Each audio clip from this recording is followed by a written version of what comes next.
মই ধন্যবাদ জ্ঞাপন কৰিছোঁ। আৰু প্ৰথমতে মই ভূপেন মামাৰ এটি গীতেৰে আজি মোৰ গীতৰ অনুষ্ঠান আগুৱাই নিবলৈ লৈছোঁ।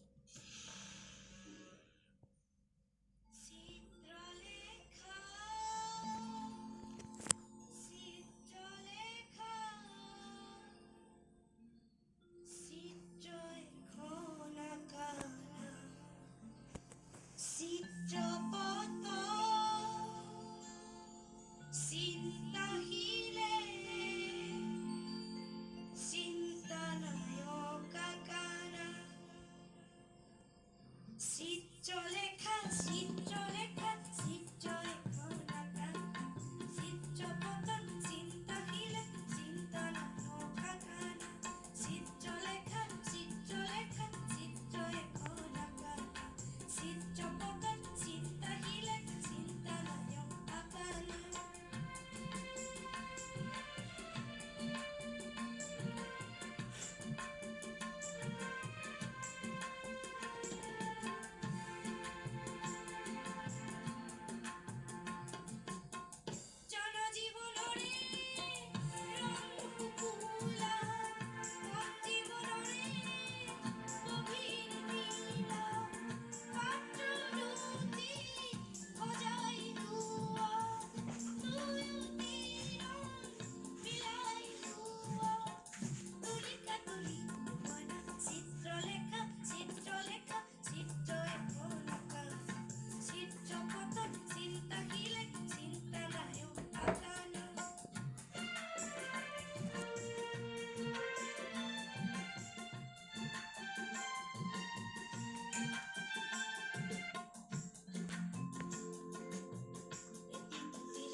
চিত্রলেখা চিত্র এখন আঁকা চিত্রপতন